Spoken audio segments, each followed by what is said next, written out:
يا هلا يا هلا يا هلا. Okay, your request.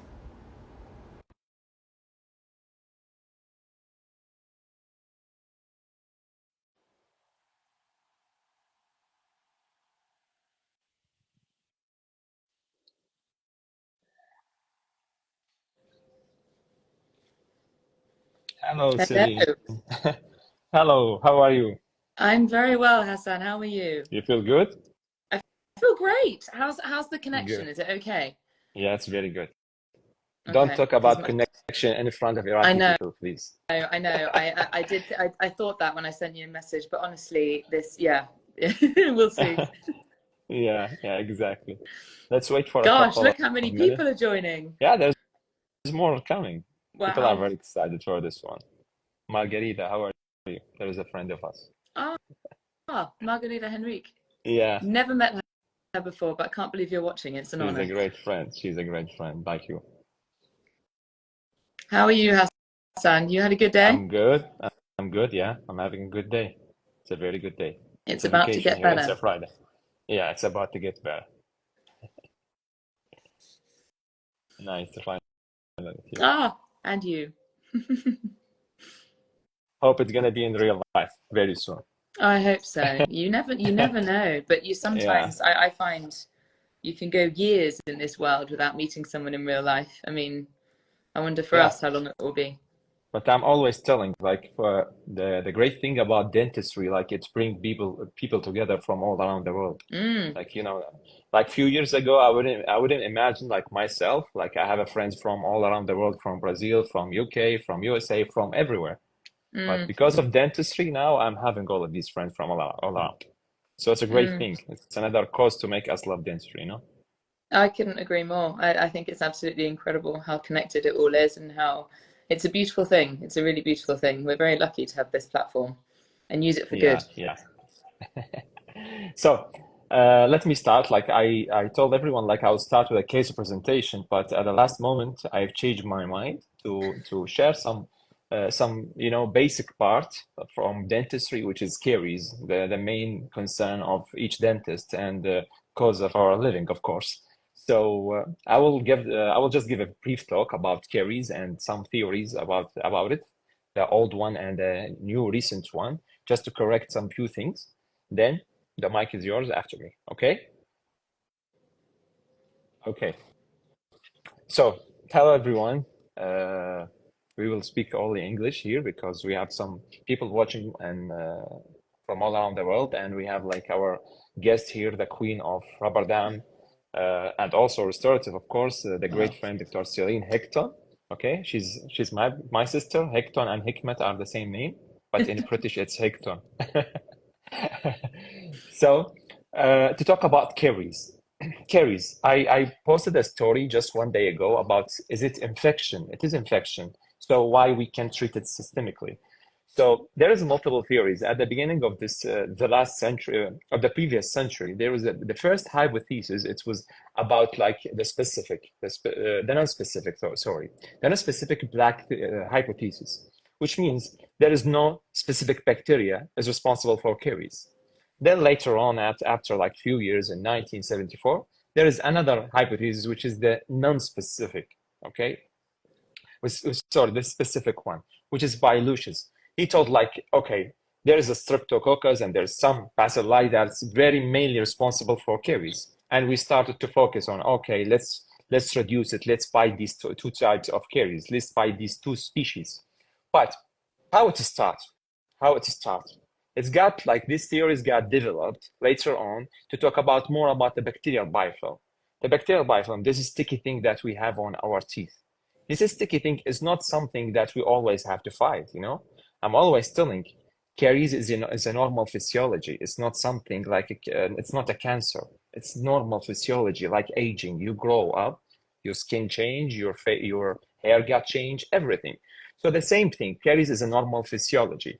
So the bacterial biofilm is also a normal physiology in your body. It happens sooner or later, but it's another God gift for us, just to resist bacteria, because one of the main sources for bacteria to infect your body is through your mouth. So most of the pathogens sometimes you try to digest, it gets stick to the bacterial biofilm on your teeth. We didn't appreciate that until the last decades. Bacterial biofilm, it's something sticky also as a defense mechanism from bacterial pathogens, okay? So, but the problem is, the last theory is, if anything happened in this bacterial biofilm, anything that will cause imbalance, which is the ecological hypothesis by Marsh, it was like stepped in 1994. Then later on, it was proven in 2001 and 2011, and now we are depending totally on it. Like we have the ecological, okay, black hypothesis, which means like the caries, it's 100% multifactorial effect. It's infectious, yeah, but it's a chronic infection. It's not acute one. It's a chronic infection, okay? So, and it's multifactorial. There is no specific species responsible for. Maybe if there's one is prominent because of some factor inside this mouth, beside the other mouth, but there is no specific species. Maybe from 200 to 400 species are responsible for caries. So the main cause for caries, it's a multifactorial, which causes the imbalance in this bacterial biofilm, okay? So any imbalance will happen in your system, in your natural system, inside in your mouth. That's what will cause caries. So it's an infection, but it's a chronic infection. So there is no specific species for only one, for the caries, no specific at all. 200 to 400. How can you fight it with a drug? Can you? You can't. Like if you have something in your body, like TB, you have TB inside your lungs, or you have any infection, corona, COVID, you know what type of pathogen that's causing it. So you can target it with a drug, and that's it. It's very easy. This is an infection, you know what's the source of it. But for caries, it's something totally different. There's more than 200. It's about 400. How can you target it with a specific drug? You can't.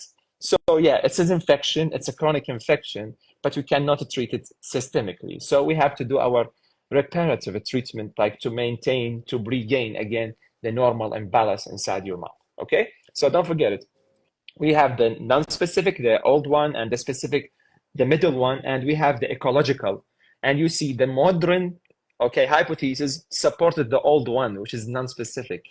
Got it? So as I always agree about what they say, old is gold. So you see, the roots is very important to come back to it, okay? So no specific pathogen for it. We cannot target just systemically because there's nothing. It's only imbalance that happens into your mouth, okay? This is 100%. I asked this question yesterday and I received a lot of great answers, but always there is some missing gaps in it, okay? Like you have to treat it. So when you say for your patient, like, okay, you have caries, some patient like will think, oh, this is a cancer or something very bad. Tell them that you have cavities, okay? We have to fill it, okay? We are doing a reparative thing. That's it, okay? So educate your patient to regain imbalance first. Some caries sometimes doesn't need to intervene, okay? So that's what we call it minimal intervention dentistry. It's something totally different from minimal invasive.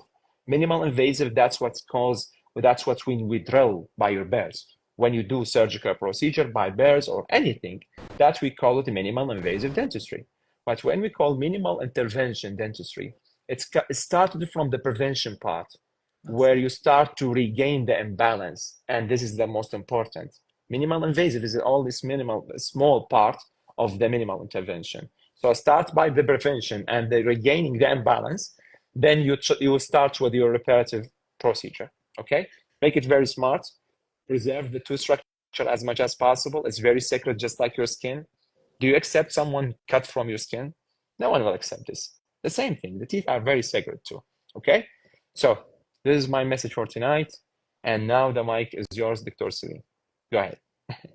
That was the perfect message. I think that was such an important way to start. Yeah. Such an important thing to say. The difference between minimally invasive and minimal intervention. Prevention is king. We say that in the UK all the time. Yeah. If we can get to the source of that. So fantastic way to start. Thank you. Well, Hassan, I mean, it's an honor to be here. It's amazing to be talking with you. It's amazing to be talking to all of you who've logged on. I've seen the hellos. It's fantastic. So I'm going to speak a little bit about Ramadan, obviously. I'll speak a bit about composite. I'm also going to speak a bit about the really kind of the challenging restorations, the teeth that the patient wants to save and you don't know how. Yeah. So we're going to talk about minimally invasive dentistry, but we're also going to talk about some very horrendous dentistry. But I also, something we discussed, which I really liked the other day, and I hope you don't mind mention that we discussed this, but Mic is yours. You said how important it is to kind of sometimes talk about your journey a bit. Yeah. And it's not something I often do, actually. I normally get straight into it. I barely even introduce myself and I talk straight about the dentistry. But actually, you made a good point, and I've spoken to a lot of dentists about this recently, especially a lot of female dentists.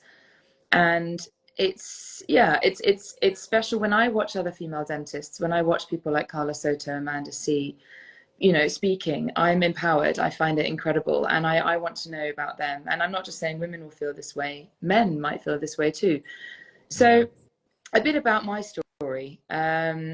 Dentistry, I mean, I'll flip my computer now. I'll flip the camera even. Let's see if I can do this. I don't know, technology might fail me. But hold on. Let me see. Aha, I see. It's the one in the middle. Gotcha. Yeah. Okay, so let's do that there. There we go. We are in business. This is working. Yeah. So I don't actually normally, I'm going to push this back just a tiny bit so you can see the full thing. Yeah. There we go. Perfect. That's okay? Yeah, perfect. Thank you. I don't normally talk about myself too much, but I will a little bit. You might not be able to read the font on this, but it doesn't really matter. It basically says that I love dentistry.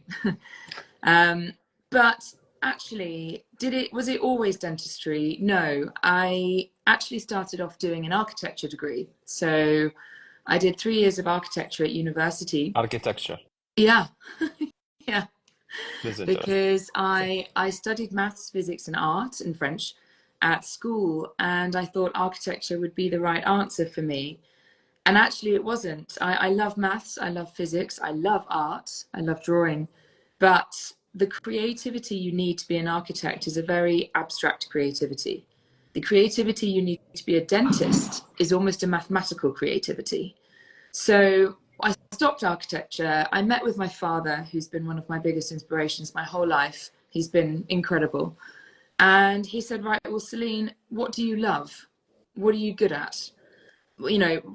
Figure out about these things. And so I thought, right, well, I love art. I love the human body. I love people. I love communicating. And it was my father who said, well, why don't you do dentistry? I was like, I know, it makes no sense. The man is a chemical engineer, so he's not a dentist. Anyway, went on to do dentistry. And this is the next most important thing, I think, here. And it's not ride motorbikes. I ride motorbikes. This is me on a track. I love it. Love what you do what you love. And in dentistry, I have discovered this. I love dentistry. Therefore, I'm able to do what I love. Because I love what I do, I don't work a day of my life. I mean, I do. But you know what I mean, Hassan. And I'm hoping a lot of you listening can relate to this as well. And the most important thing, I think, in dentistry is, I said to you, Hassan, the other day, I never went on a mission to be a lecturer. I never wanted to go and be a speaker. I just wanted to do really good dentistry. That was all. That I just wanted to do good dentistry.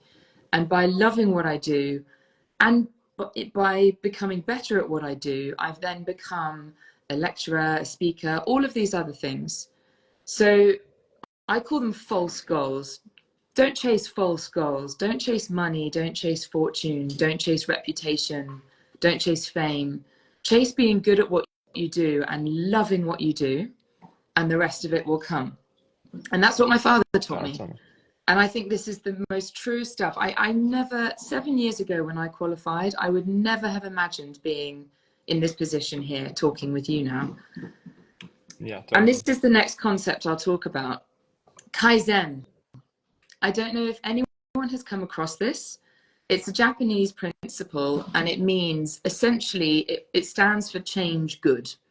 And it means if you make lots of small little changes every single day for the better, you will improve in time.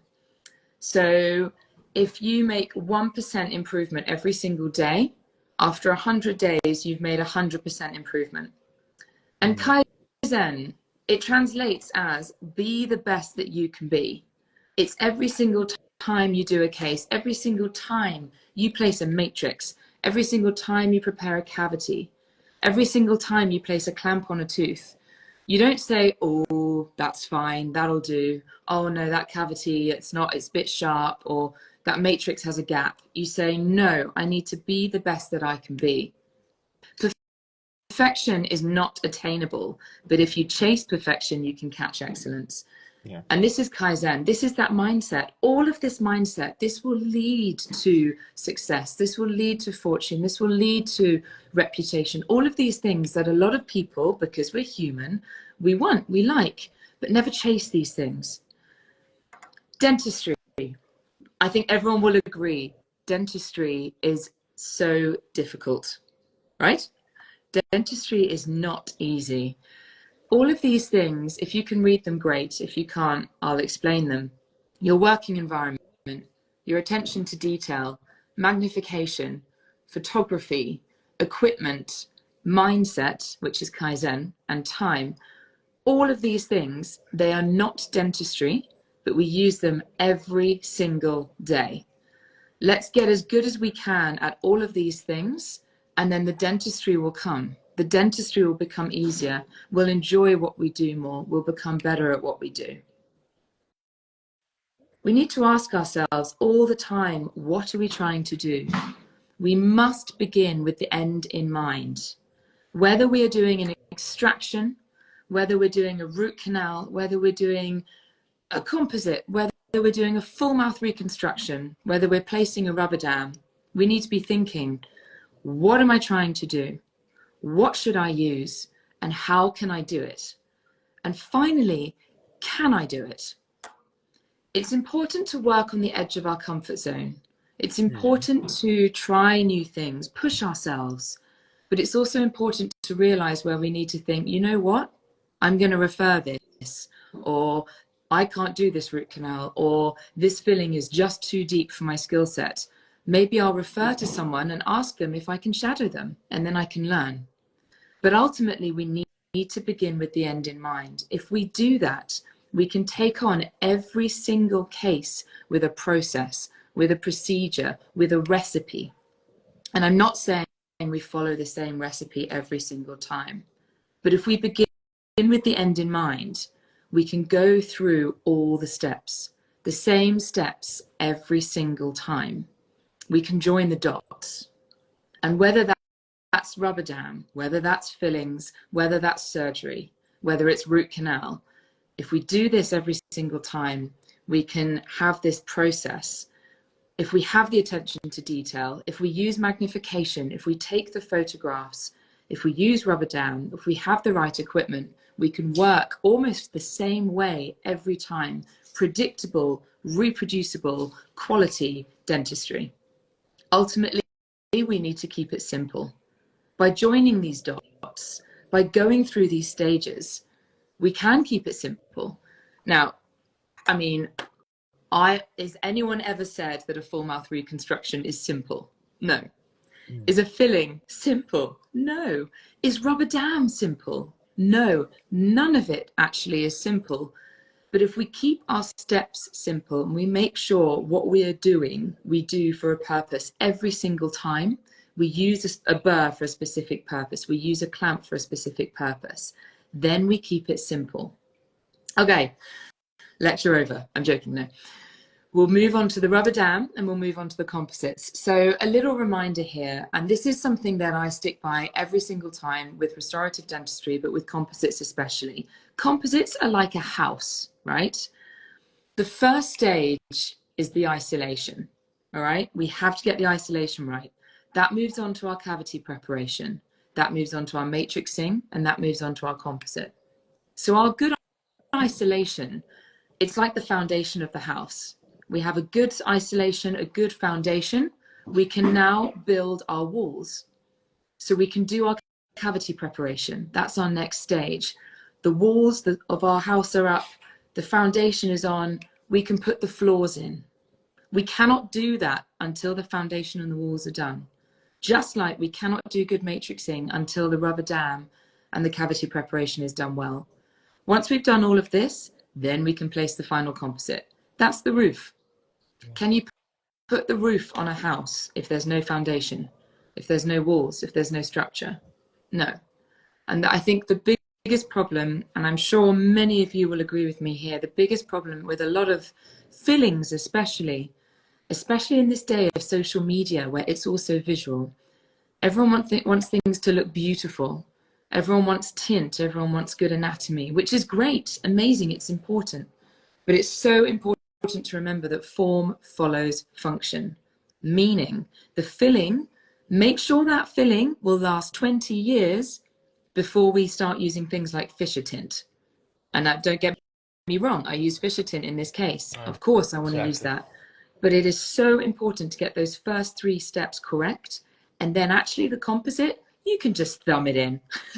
I'm joking, don't thumb it in.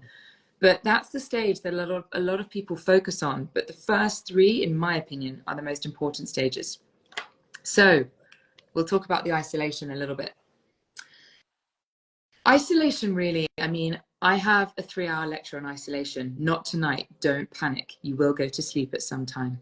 So I thought, right, I'm going to pick out the most important parts, for me, the fundamental aspects of isolation. And really the most important thing for me is the clamps. So we've got our different clamp shapes. We've got our different tips, our different bows. Some clamps are big, some clamps are small. I know it's quite a bright screen. I'll see if I can change my brightness, actually, hold on. Yeah, that's better, isn't it? There we go. Much better, thank you. There we go. Much better. So we've got some clamps that are asymmetric and some clamps that are symmetrical. Just like we have some teeth that are symmetrical, like lower second molars, and we have some teeth that are asymmetric, like upper second molars. So immediately it makes sense. We need to have the right shape clamp for the right tooth. Just like you need to have the right size shoes for your feet, you know? If you don't, your shoe will be uncomfortable or it will fall off. Same with the clamp.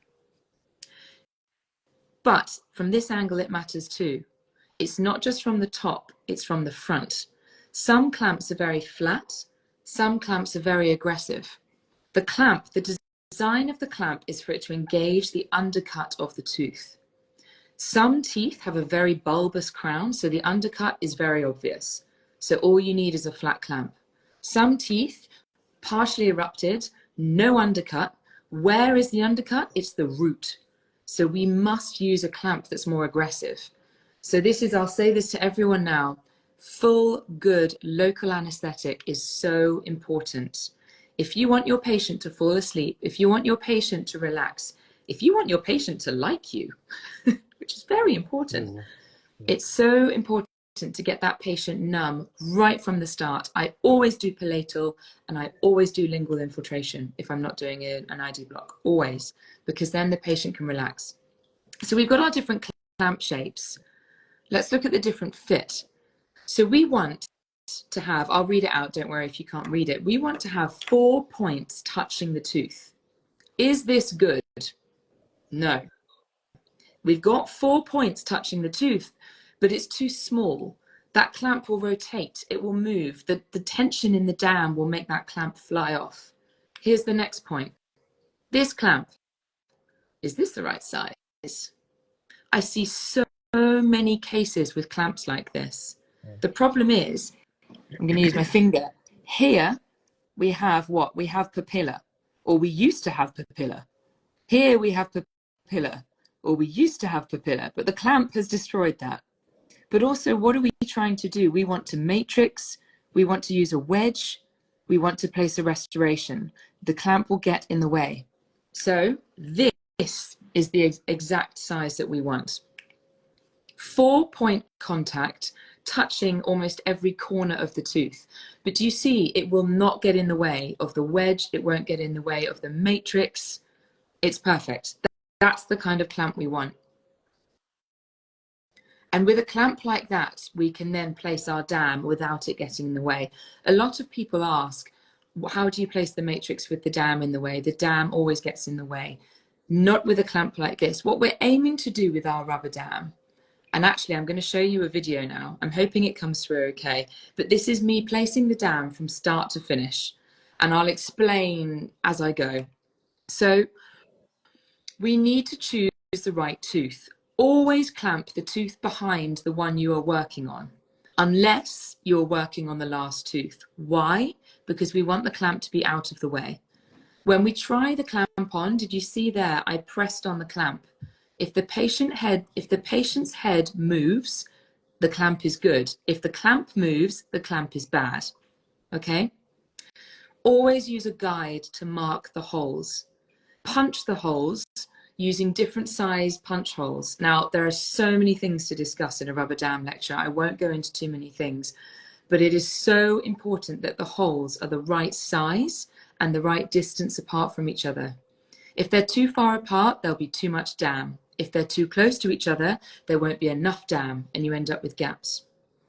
I always use a wingless clamp. Why? Because it stays out of the way. Winged clamps get in the way. Wingless, I'll show you a technique later how to put it with the dam. You don't need winged clamps. Always expose a quadrant. Never expose the single tooth. You see here I'm using a mouth prop. The mouth prop is so the patient can relax. Always use a mouth prop unless the patient can't for some reason. Do you see here I'm using a napkin? So these are made by Coltine. They're amazing. It's like a little napkin that makes it more comfortable for the patient. Patients will thank you for it. When you place the dam around the frame, I'll show you a little tip after this video, how to orientate it. But it is so important to expose multiple teeth because you can see more, you can access more, you get better vision. You've also got reference points. Hassan, you do lots of class 2 composites, you do lots of posterior composites. A lot. So many. So if you're doing restorations on a second molar, how useful is it to have the first molar, the premolars there for you to see? You can see the ridge angulation, you can see the cusp tip height, you can see the height of the marginal ridge. Totally. Do you see here that I'm using the floss? I'm using the floss up and down, okay? I'm flossing up and down. Only when the dam is fully through the contact point, pull the floss to the side, okay? If you do that before the dam's through the contact point, you can tear the dam. So you see there? I pulled it out, but because the dam was through the contact point. Now here, in this case, I've flossed the clamp. You can tell I don't normally do that. When you should floss the clamp. If a clamp snaps or falls off, it might end up going down the patient's lung. My cat has just come on the table. I'm so sorry if my cat features in this show. Yeah. Nimi, get off the table. Anyway, if you're flossing your clamp, make sure the floss goes over the dam, okay? And floss your clamps, guys. It's really important. So here, this is a very important step. To stop the gum showing around the tips of the clamp, you must rock the clamp. So what I'm doing here is I'm releasing the clamp from the tooth, I'm pulling the dam away, and I'm letting it seal against the tooth again. And I'll show you that in more detail. So here I decide to floss underneath the clamp at the back. Sometimes you need to, sometimes you don't. But notice what happens to the clamp. The clamp's moving. Do you see? The clamp is moving up and down. When I tried the clamp on, did it move up and down? No. So I know the clamp is a good fit. Therefore, there's something wrong with its position. So I must reposition it. Every time you reposition a clamp, it's essential that you use your finger to stabilize the dam. Okay? And do you see now that the dam is perfectly sucked around that tooth?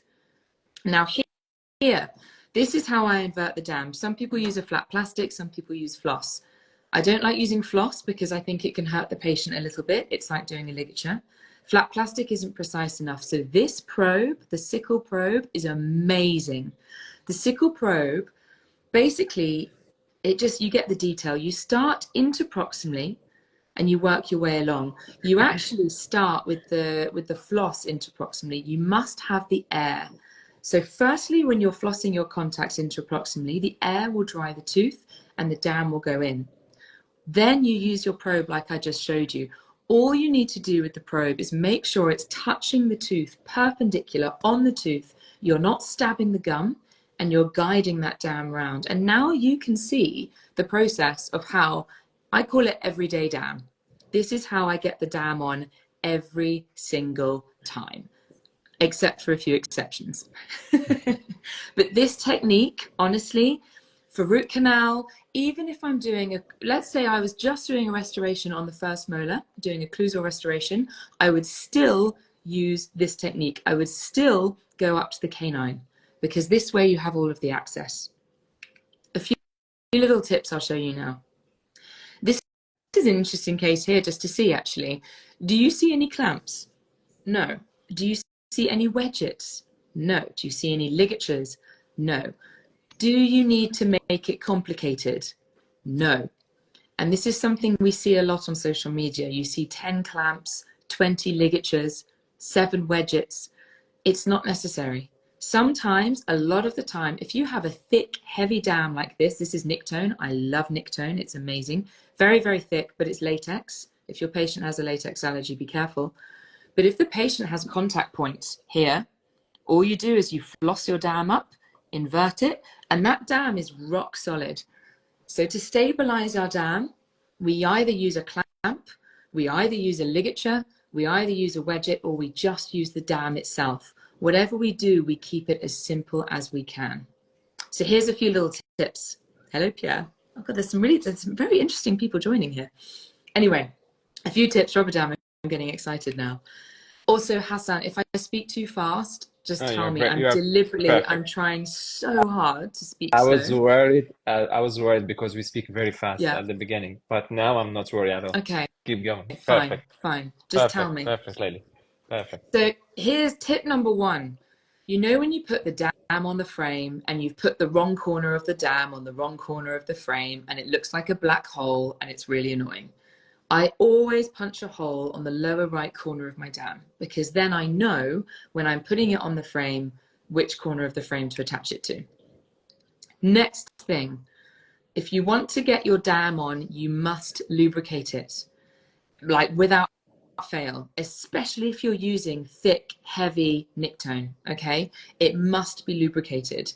The only thing here is if you are putting dam on around a prepared tooth, make sure you don't put lubricant around that hole. So for example, let's say this tooth here was about to have an onlay fit. I would make sure there's no lubricant there, because that will make it very difficult to invert it, okay? But the lubricant means that the dam goes on much easier. I use shaving cream. Okay. It's the best lubricant by far. Never use Vaseline. Vaseline is oil-based and it will compromise your bonding. Glycerin is water-based. That is okay. But shaving foam is by far the best one. This one, annoyingly, they've discontinued it, but I was speaking with an American professor and he said, hey, I just walked down the aisle of Walmart and I just tried all of the different shaving foams and the one that had no flavor. So if you want to find a shaving foam that your patients will like you for, then find one that doesn't have a flavor. But shaving foam is better than glycerin, it's better than Vaseline, it's better than all of them. But glycerin still works very well. Now, with our shaving foam, with our dam sliding on, our patient is loving us, all right? We've given them really good anesthetic. They're really nice and numb. They have a mouth prop in. They're falling asleep. They're all relaxed. And then what do? You pull off the rubber dam. We've all been there. You know, it's on so hard and it feels like you're going to pull their teeth out. So instead of pulling it off like that, just stretch the dam with your finger and then use a 12 blade or some scissors just to snip, snip, snip, snip. And then you take off the clamp last. And the whole thing comes off as one go. And that's so much nicer for your patient. They can wake up from their nap, kind of, you know, just they can wake up from their nap in a relaxed way rather than kind of feeling like they're being attacked. All right, crowded teeth. I always use a guide. I always use a punch guide. And I know there's many dentists out there who will draw dots on the teeth. I know there's people who use study models. I'll be honest, I think the punch guide is the best way. If you're drawing dots on the teeth, sometimes that will work with anteriors, sometimes. But if you're doing the back teeth, can you stretch the dam over your patient's mouth and then predictably and accurately draw dots on their third molar, their second molar, their first molar. No way. So I always use a guide. I've made my own. They're based off the Coltine Hygienic Guide. So they're very straightforward. So with my guide, I always use my guide as it should be, except for when there's differences. So in this case here, when I'm doing a topical anesthetic on the patient, I'm looking in their mouth. Before I do the actual anesthetic, I always use topical. Make sure you dry the mucosa first. If the mucosa is not dry, it will not work. So dry the mucosa first, and then use your topical anesthetic. What are you doing, Hassan? You just turned into yoga. It's so good. So always, when I'm doing that, I'm looking at my teeth. And so here I can see that the premolar is lingually placed. So when I use my guide, what do? I draw one dot further towards the lingual. Okay. And it's always quite important here. When you've got crowding, this dot will move in, but these two dots here will also move closer together. So this takes practice, but it's just thinking where you're going to be moving your dots to. So you move your dots. I'll go back one. So those dots perfectly fit those teeth. And that's just the ideal solution. I wish I knew what everyone was saying. They're all laughing at you turning into Yoda, aren't they? I was trying to replay one of the comments, and suddenly it's flipped to you. It's so good. This is the way. This is the way. This is the way. Exactly. I'm a big Star Wars fan, so I'm totally cool. If you want to do the rest of the live as Yoda, we then, can do it. Next time it's gonna be Star Wars live. Oh, it's good. So, how annoying is it when we tear the dam? It happens.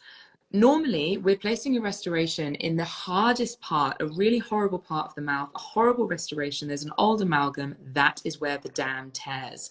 So, always floss the teeth first. If it tears the floss, it will tear your dam. If we're not working on that area, place a wooden wedge between those two teeth when you're doing the anesthetic. By the time you place your dam on, there'll be a small gap there and you won't get a tear. If we're working on that area, what we can do is what I've done here is I've taken the dam that's meant to go here. I've looped it around the front. So it's around the mesial of this tooth here. I then take my burr. I've got another cat on the table. This is just too good. We'll see, Mishka, you stay away. I'll then take my burr, and that's when I cut open the cavity there. So here we go. We cut open the cavity, and then we loop it and place the dam back. And then the dam is perfectly untouched, no tears, no problems, okay? So I like to do it this way because then the patient already has the dam on. If you do the first stage with the dam off, there's lots of water, etc., etc. And if it's amalgam, patients don't like amalgam going down their throat. So I loop the dam around the next door tooth, cut the cavity, and then put the dam down, and it's untouched. I do it all the time. It works really well. So those are a few rubber dam tips. I have so many more tips for anyone who wants to know. There's loads of them on my Instagram page already. Message me if you've got questions. I always love answering questions. I do like it when people say hello, though. I think I was speaking to Hassan about this. I'm a real stickler for manners, and it's always nice when people kind of say hello in a message before going straight in with the question. But I do love answering questions because, Hassan, you'll agree with me on this. I've been helped by so many people on social media in the career so far. So it's an amazing position to be in, isn't it, now, when people send you a message and you think, you know what, maybe I can help here. So anyway, let's move on to the composites. So I'm going to start with two kind of straightforward cases, very simple cases, and then I've got a few more complicated cases. I'll probably go on for another 20 minutes. Is that okay, Hassan? It's okay. Yeah? The mic is yours. I don't think the people here have a problem. Yeah, do you want her to continue? Right. Yeah. Well, the numbers are still looking good, so I hope so. All right. Yeah. So standard case. One thing, look, I've clamped the tooth I'm working on. Why? Because I'm doing an occlusal, and I am sure that it's an occlusal. If you are not sure it will be an occlusal, clamp behind, because it is the most annoying thing when you're doing an occlusal and you think, oh no, it's actually a distal as well. And then you have to change the clamp, okay? So in this case, I've clamped it because I'm sure. So here's the initial. Here's the next stage, cavity preparation. In we go. So the reason I did the distal one, when you look at that first composite there, you think that doesn't look so bad. But when you look on the X-ray, it had a shadow underneath it, but it wasn't a sharp shadow. It was quite a diffuse shadow. So it was kind of a vague shadow. So when you see a line of shadow underneath a filling, if it's very distinct, then normally it's a liner or it's a radiolucent flowable, right? But if that shadow is quite like vague, then that's normally secondary caries. So the more of these I see, the more of them I'm like, right. And you can see that filling there. It looks like it's got a bit of a shadow. So in we go. You can see actually that is deep. I always use caries detector, always. So the reason I do this is not because I don't know how to remove caries, but I want help removing my caries. I'm sure many of you here who are listening drive cars, right? I remember when I learned to drive with no parking sensors, but then I started using parking sensors. I still know how to park a car, but by using the parking sensors, I can do it better, I can do it quicker, and I can do it safer. Caries dye is exactly the same thing. It shows us where we're leaving caries. Before I started to use it, I thought I was doing okay. I started using caries dye, and I was always leaving caries where? At the EDJ, just underneath the enamel. That was where I was leaving it. So caries dye every time. Use the pink one by Carrari. It's really pretty. So the pink caries dye here has allowed me now to clean an area. All of that is clean. You keep using the dye. So here I've used the dye. I drill. I remove around the edge, and then I use the dye again. And I keep using the dye again until I get something like this, where it's clean around the edge and I can see the pink on the top. I leave the pink there. The tooth is vital. There is no sign of pulp involvement. The patient is healthy. The patient is young. The tooth can repair itself. If we keep digging, we will end up in the nerve. Also, if we keep digging, we might not end up in the nerve, but what will we create? Heat, chemical introduction. So let's try and not dig too deep, clean very, very well, place our restoration around the edges, and then place our final restoration here. And this is using, by the way, this is GC, Genial Universal Injectable. So this is the composite a lot of people are now using for injection molding. And it's an amazing, amazing composite for occlusal anatomy, like you can see here as well. There are no straight lines in nature. Nothing better than using a flowable like this. Don't use any flowable. It has to be something like this because it's got very, very good fracture resistance and strength and low shrinkage. With the caries dye, I can see a question there, and it's a good one. It's really important that you don't try to remove it all, because then you defeat the point. You remove around the edge, and I'll show you with this paper. A lot of you will know this paper. It's 12 years old now, but it is really one of the kind of fundamental papers of biomimetic principles, okay? Take a photo if you want. So what this paper tells us is that we need to develop our way of removing caries. We've got different layers of the lesion. We've got the infected dentine, the affected dentine. These are all the different zones: translucent zone, turgid zone, semi-translucent zone. They've got very strange names. Anyway, the most important thing to remember is this layer of dentine right at the floor of the cavity, that is softer than this infected dentine here. So if we're going by tactile feedback, if we keep drilling until we think we've removed the caries, we will remove that dentine because that dentine is softer than the dentine in the cavity, just like that's happened here. Okay, so going by tactile feedback is not good enough. We must use something like a caries dye. What the caries dye will do is it will show us the infected area of the lesion. It will show us where the bacteria are in the lesion, okay? What we want to then do is remove 3 millimeters around the edges, okay? What that paper said is that if you bond to sound dentine and sound enamel, but you have some infected dentine left underneath, you will still get success in your restorations. Okay, so the caries indicator, the only way to remove it is by drilling it away. But the only place we drill it away is where we want to create a seal for our restoration. It's where we will stick, where we will glue our restoration in. This restoration will be perfectly sealed in, and that will mean the bacteria here will die because they'll have no nutrients and the nerve will be able to kill them. Okay, so the pink caries dye, do you see that bit there? That stays there because that stops us drilling too deep. So here, these are the photos from the paper. You can see where they've removed around the edges, and there's still a bit of a kind of a pink dye left in the middle. This case will now show that again, okay? So different case, here's the lesion. This is a case where I probably should have clamped the tooth behind. Why? Because the lesion is quite big. You never know. And actually there is a tiny crack on the distal. So I should have clamped the tooth behind, all right? Do as I say, not as I do.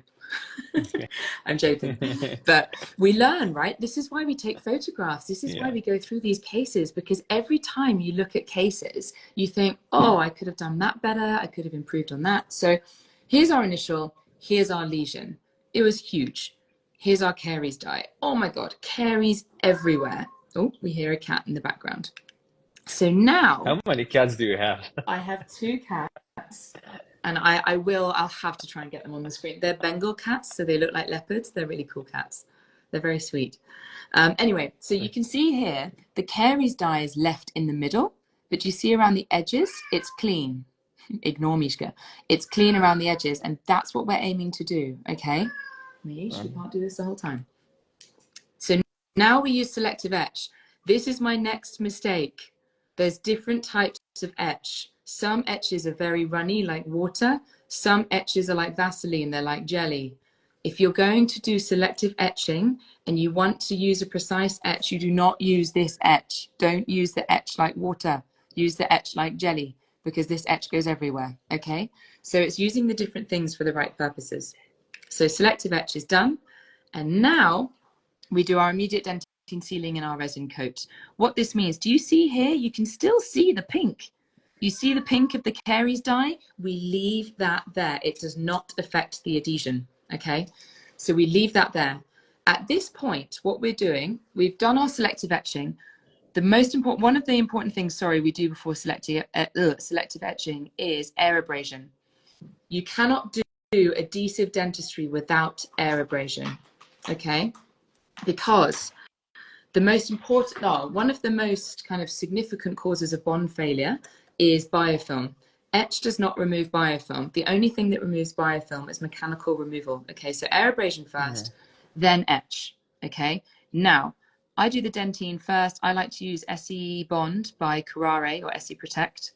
So I use a self-etching primer, scrub it for 20 seconds. It is better to use a universal bond correctly than use a 2-bottle bond badly. Okay, so if you're going to use a two-bottle bond, you must scrub the primer for 20 seconds on the dentine. If you don't do that, the bond will be weak. Then we air dry, then we apply our bond everywhere, and then we wick away the excess and we cure it. We then do 0.5 millimeter of flowable composite on the cavity floor, and we let that wait for 5 minutes, 5 minutes. The reason we do that is the bond to composite between dentine and composite gets stronger with time, okay? So if we don't wait and we put composite on that straight away, what happens to composite when we light cure it? It shrinks. So when that composite shrinks, it will crack up away from the cavity floor because the bond is not strong enough to dentine. But if we wait 5 minutes, when that composite shrinks, the bond to dentine will be strong enough and it will not crack. And your patient will not get sensitivity. You know, when your patient comes back and they're like, doctor, 20, or most of the time it's fine. And then like every now and then I bite on something like an almond and I get this sharp pain. It's not because the filling's high. It's not because you have a gap. It's because you have a bond failure on your cavity floor. So I didn't mean to go into that, but I got overexcited. Just a little bit of biomimetic principles there. So we've waited 5 minutes. I've then rebuilt the body of the composite with a fiber reinforced composite to kind of reduce the shrinkage stress. I place my enamel layer. This is with the fast modeling technique.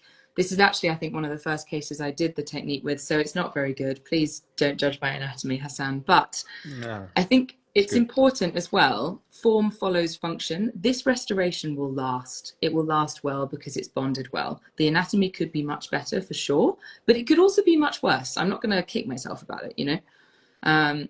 Another thing about using tints, the good thing about using tints is when you use them, you realize your mistakes.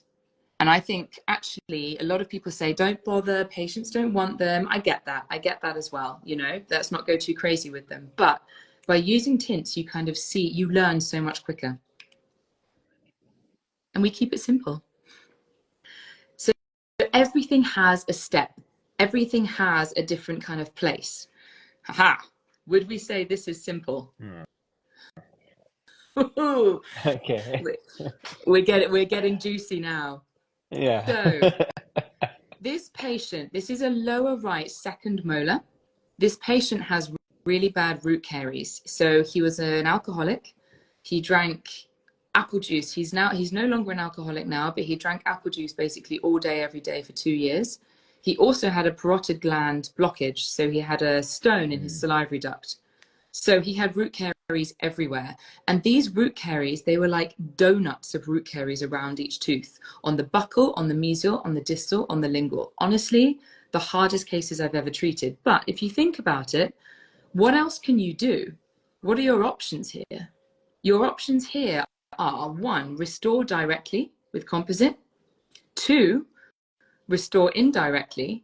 But if you restore that indirectly, how much tooth will you have to remove to crown that?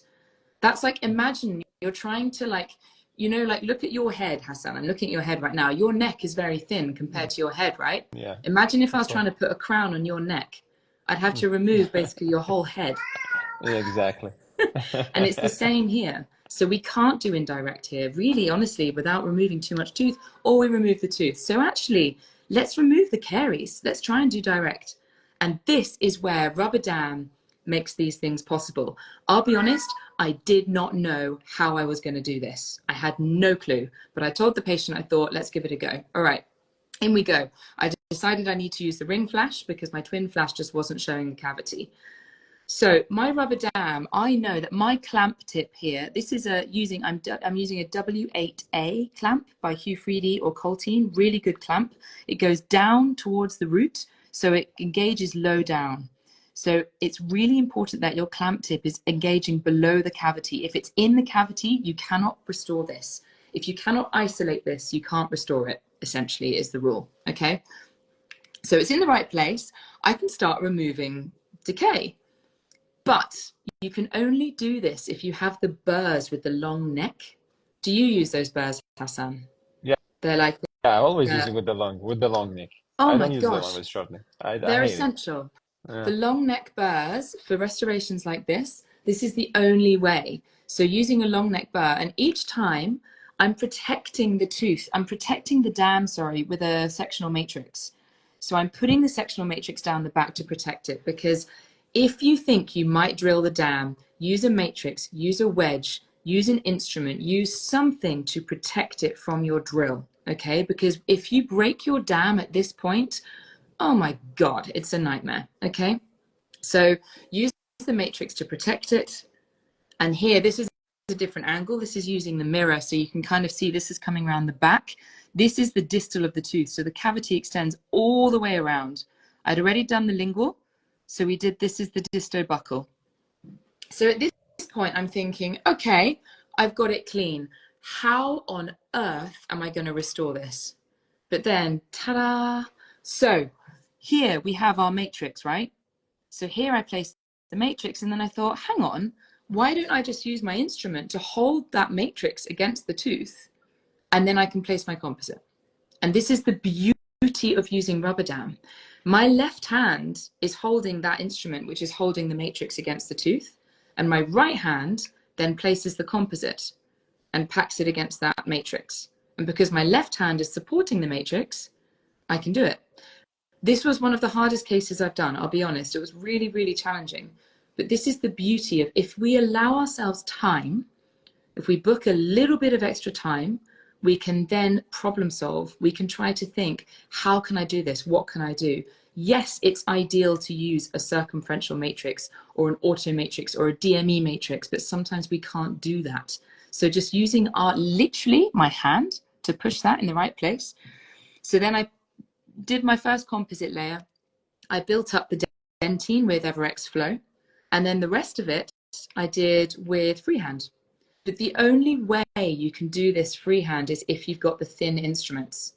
If you've got a thick instrument that looks like something that you're going to plant a tree with, it's not going to help. You know the instruments I mean, Hassan, you know the ones at university, like the really, really thick ones. And I get it. Not everyone has the full selection of equipment. I understand that. Use the thinnest thing you can find. Sometimes even placing the composite against it and then using the straight probe just to kind of go along the back, and that will get that composite really nice and smooth. So it's using your instruments in a clever way to make sure you've got everything smooth around the edges. And then that was doable.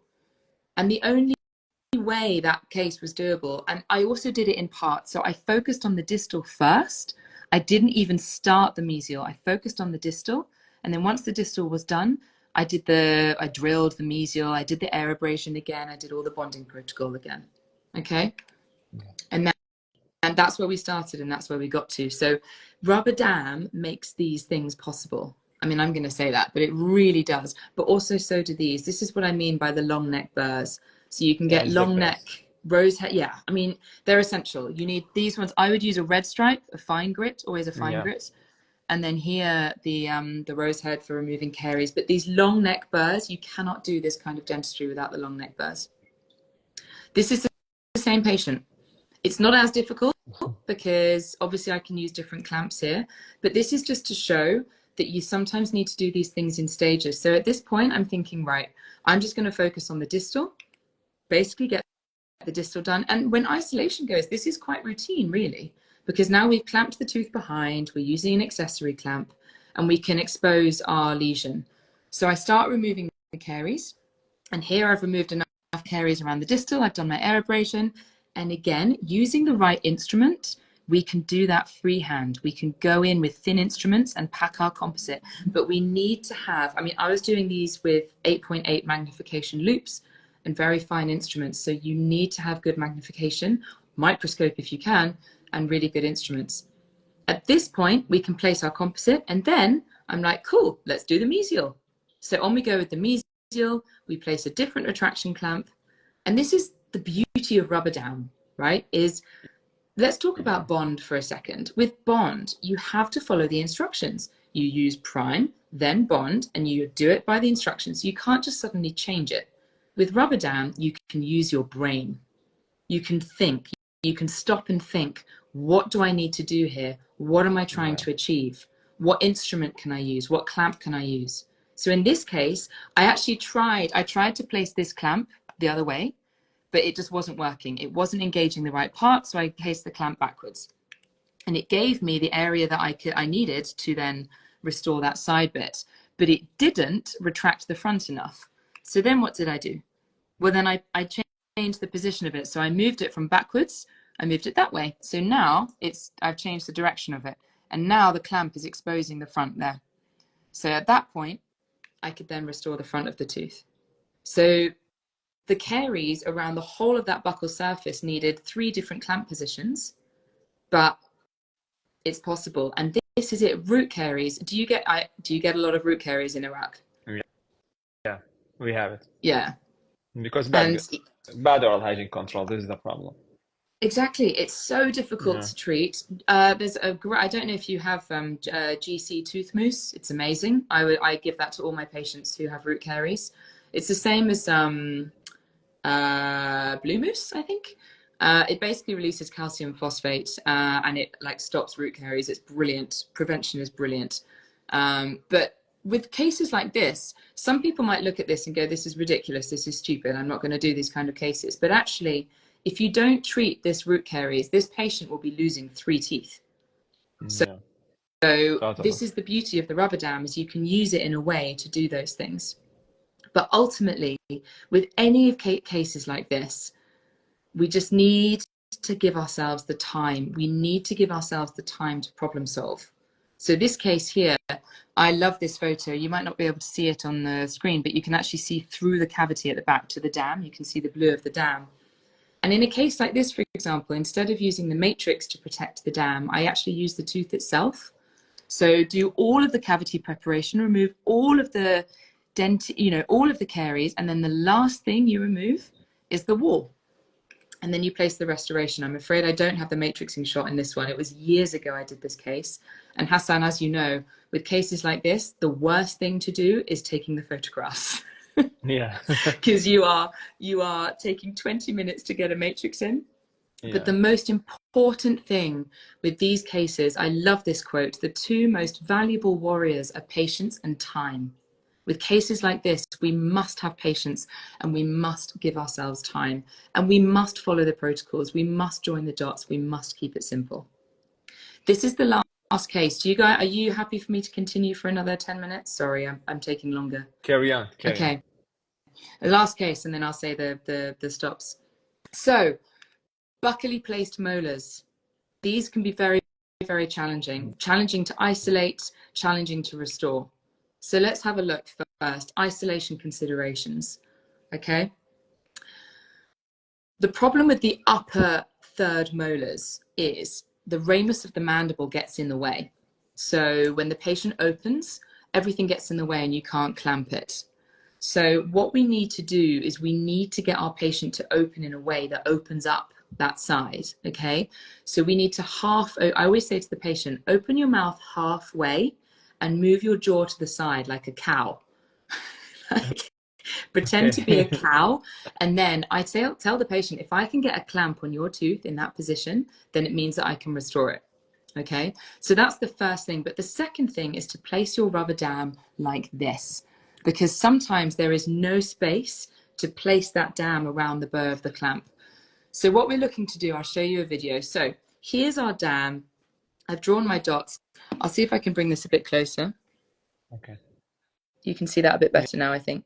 Yeah, much better. Yeah. So I've drawn my dots. I've used my guide. This isn't the clamp I would normally use, by the way. I'd use a smaller clamp for a third molar, but I line it up so I know where I'm going to put it. The aim of the game here is to lubricate the underside. I haven't done that here, but always lubricate it first. And I push the bow of the clamp up through the underside of the dam, okay? Really important, you just push the bow and you also make the hole big enough, all right? So now we've got our dam and it's just the bow that is kind of pushed up through. Now we pull the dam back over the bow and it's almost like Superman's cape. You hear people calling this the parachute technique. There's lots of different names. But at this point now, I can get my forceps and I can just place them on my clamp like normal. And this is how I'm going to place it. I'm going to place everything together all in one go, because now my dam is attached to my clamp already and I don't need to get it over the bow. All right. And that's the Superman technique. I use that for upper second molars, upper third molars all the time. But something that is so important is try your clamp quite a few times. Try it once, twice, 3 times, 4 times, 5 times, really getting used to how it feels when you place it on the tooth.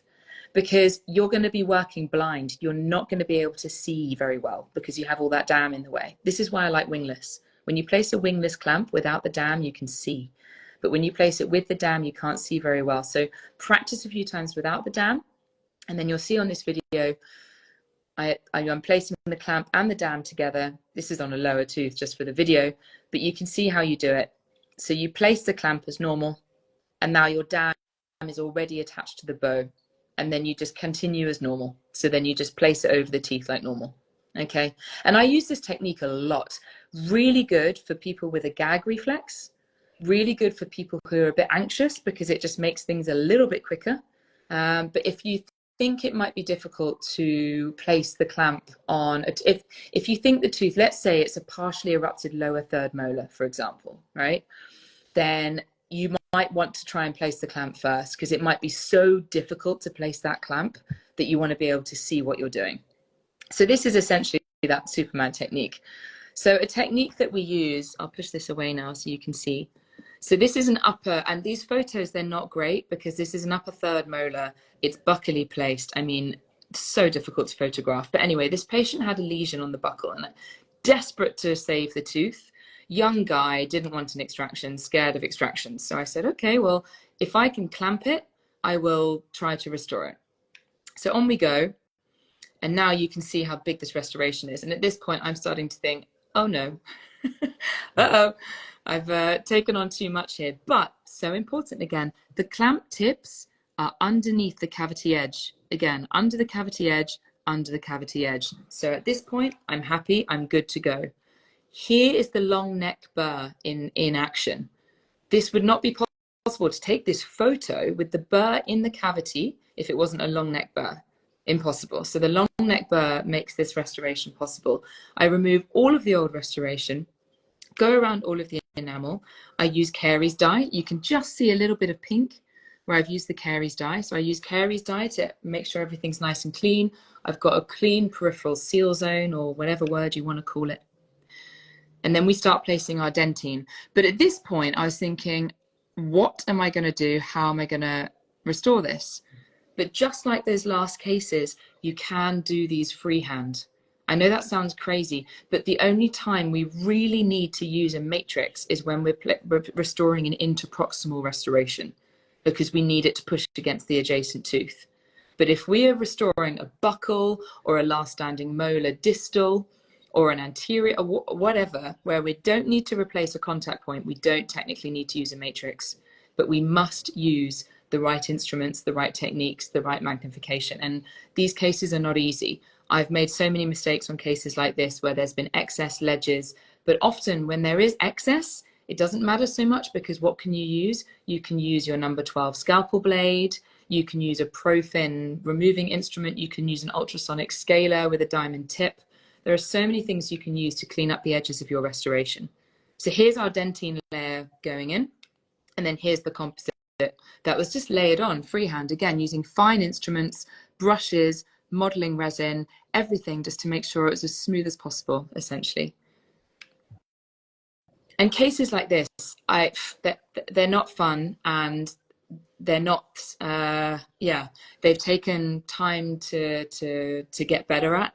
The first deep margin elevation I did took me hours. The first one of these I did took me hours. Still now, I do so many cases like this, and I think that's not good enough, or that seal wasn't good enough, or there's an edge there. We all do it, don't we, Hassan? Like, you know, this is the danger of Instagram, is you see all of these beautiful cases. I love, someone's just made a comment, if you can clamp it, you can restore it. Yes, hallelujah. That is the comment.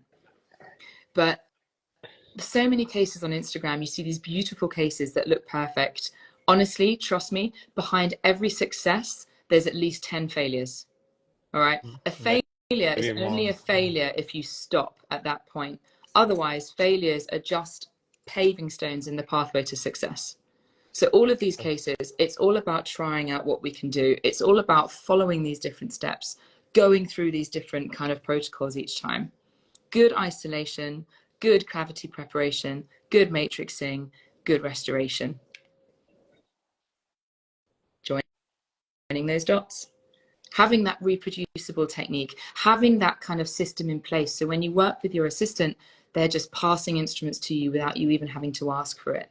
Having that mindset to be the best that you can be, always engaging, always thinking Kaizen, always thinking 1%, I'm going to get better each time. But ultimately, each time, by joining these dots, by following these steps, actually we're keeping this dentistry as simple as we can possibly keep it. And that really is the aim. That's what we're trying to achieve. So thank you, everyone, for listening. I'll flip the camera back.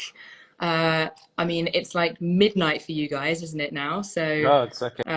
It's Ramadan here. Everyone is staying at late night. Okay, fine. I don't feel so bad, but hold on.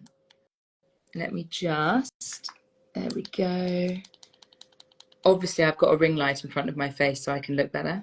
But I just needed to make sure that was set up. Me too. I'm using the same thing. There we go. Oh, but saying that, I was like that on the camera. Thank you so much. Thank you so much, my friend. Thank you so much. You did a great job. A very nice presentation. I like the intro so much. The information, everything is beautiful. For the rubber dam technique, the second one that you mentioned, which is the parachute or the super technique, you know, I'm using this every day. I'm using this every case. I'm always depending on this. Even though like my assistant knows how to apply rubber dam, but we always do this like this spontaneously, like every day, using a magnetic clamp, putting the sheet on the clamp, and one shot, place it, reflect it, and that's it. It's very easy. It's very easy. Of course, as you mentioned, there's nothing easy at the beginning. Everything is difficult when you try it for the first time, just like your first anesthesia and dentistry. You will shaking, you will be afraid of it, or you like the first extraction. But day after day, like it's a habitual sequence. Something, it's a habit. It's a habit, you do it. For sure. It becomes a muscle memory. And that's the thing with the parachute technique is, like I said, it's important you practice it quite a few times and you have the right instruments. I use the Q3D RDF4 forceps. Doesn't matter what brand your forceps are, as long as they're really strong. They're a really good strong alloy so that you can feel your clamp. So you can almost do it blind. But that's the only time most of the time that I don't like to use it is if it's a really difficult tooth to clamp. If I need to be able to see what I'm doing so much. And the more you practice, the more you can use it, which is why Hassan can use it every time, because he's a genius. No, I'm not a genius. We get silly sometimes. Sometimes. So I have just a few things. Like you mentioned a lot of great, interesting things. I like this kind of lecture because, I'm always telling, giving a presentation, sometimes it's not about giving knowledge, it's giving experience and giving passion to someone. Sometimes you say a phrase or you say a simple word that can possibly change someone's life for the future. Okay, maybe some of the people that are here like now, they are having new goals in their life after watching this presentation. So like to facilitate all these things, you mentioned a lot. You mentioned a lot of phrases, a lot of question mark. You put a lot of things. But one of the things that really attracted me, like you mentioned, like the good environment or work environment, you mentioned that at the beginning. Really, I really like to mention this because this thing, like the work of environment, a healthy environment to apply your work or to practice on. Like you love your clinic, you love your team. If you are within the team or if you are working with a partner, please be careful about picking these things, It's just like, believe me, like a partner is just like a marriage thing. If you pick the correct person, like a relationship, everything will go well. If you pick someone that is not very well, everything will fail at the end. Good environment will give you the energy, like every day to wake up and to go to clinic to work. This is the thing. And rubber dam, of course, it's a basic zone in dentistry. I can definitely make sure, can say like, no rubber dam, no dentistry, 100%. No dentistry at all. You cannot apply anything with a high quality. You cannot be like anyone, and like anyone you are seeing. And again, you said something, don't be fascinated by a very beautiful picture on Instagram. Yeah, this is very true.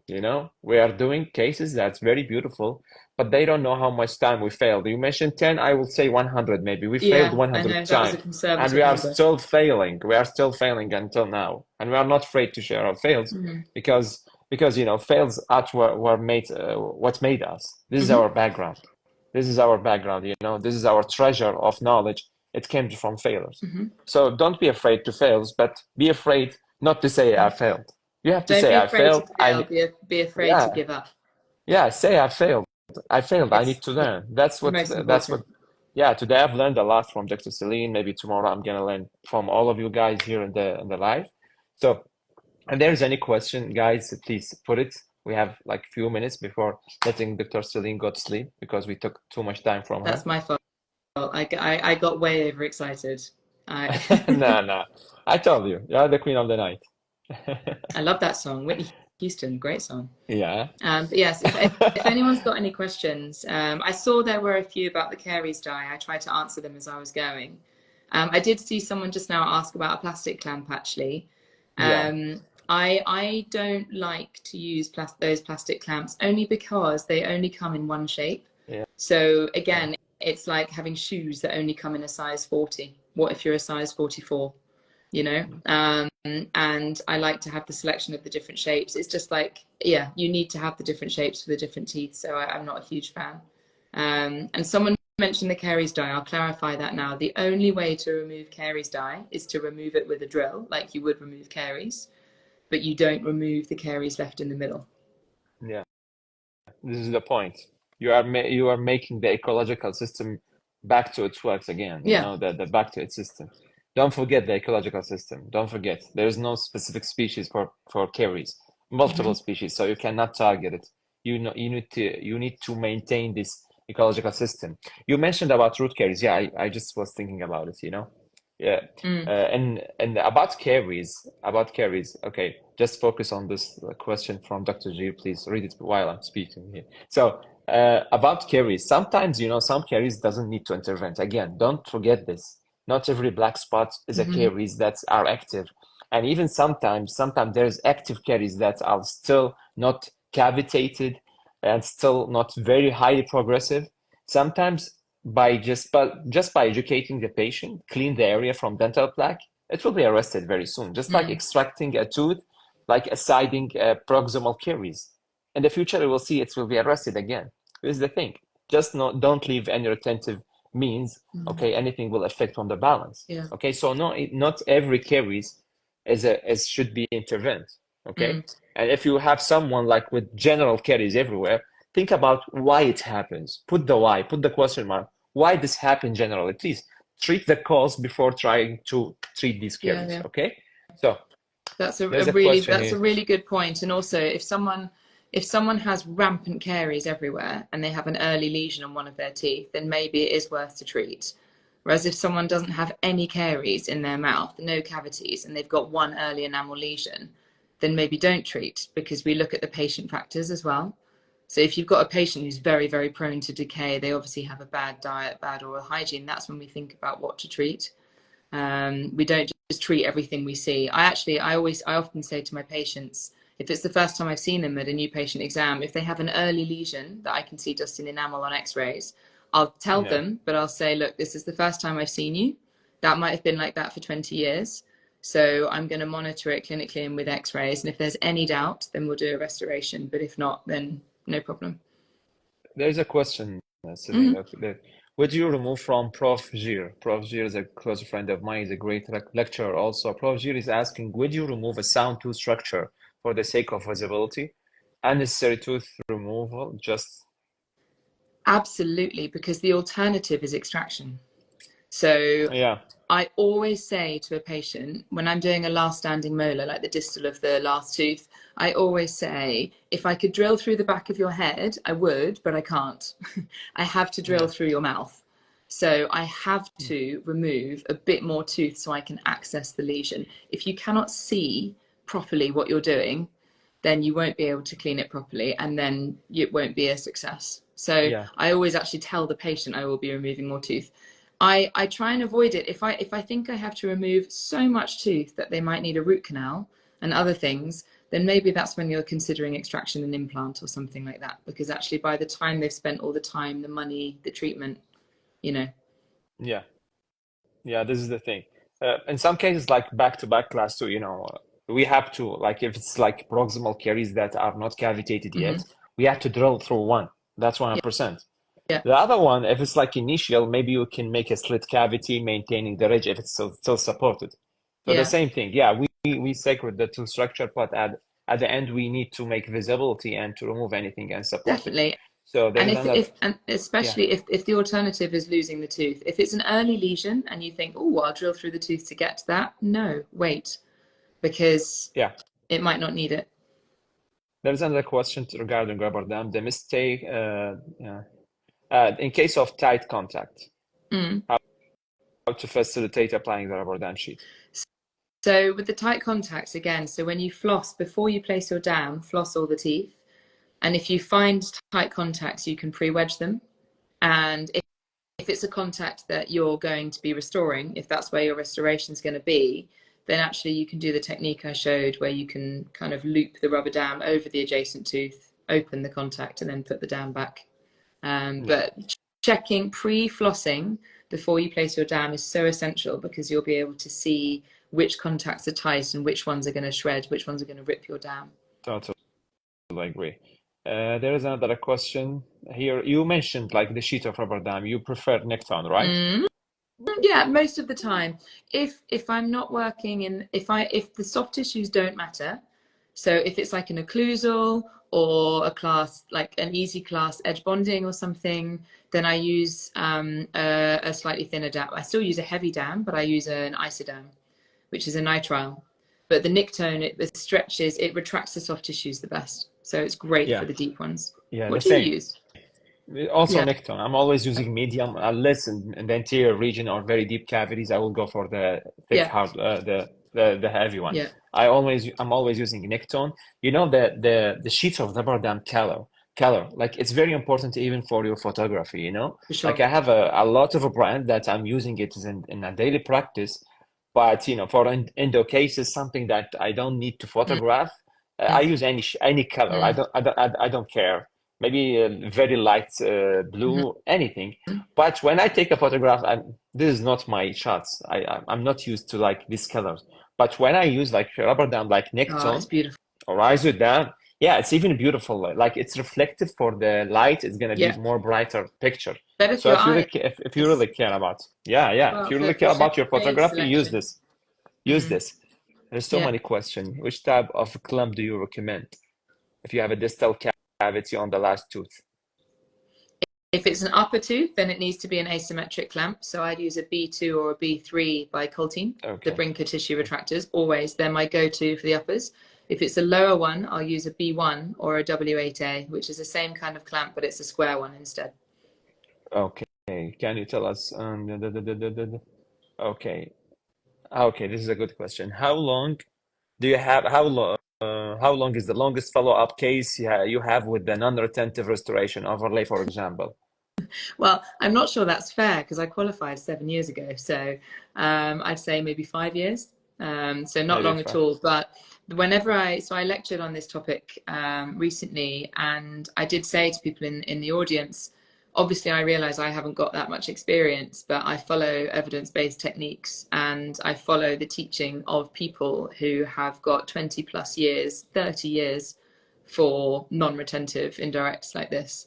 So even though my experience isn't that long, their experience is much longer. So as long as you follow the right, principles and evidence-based teaching. Yeah, totally agree. Totally agree. So that's it. For me, that's it. Capiche. I don't know how to thank you. Thank you so much for accepting my invitation to be here, like for the first speaker on my humble page. Okay, in front of all the people from the Middle East. There's more speakers are coming. Next speech is gonna be about direct veneering. Okay, but we wanted to start with you because you are a special friend. You are a great soul. Thank you so much for your time, Celine. Thank you so much. Really appreciate it. I can't thank you enough. I can't thank you enough, Hassan. Honestly, it's my honor. It's my honor. It's my privilege. It's my pleasure. And thank you to everyone who stayed up so late. I know it's Ramadan for you all, so have the most amazing evening. Hopefully you go to sleep now. I don't know. I want to take your permission. One thing. A lot of people here are asking for saving the life. Can we save it for 1 day, then we remove it? Absolutely. You can save it for 2. We will save it for 2. Thank you for this. Thank you. Thank you guys all for being here. Thank you so much. And thank you, Celine, again. Thank you. Bye-bye. Have a good night. Bye. Bye-bye.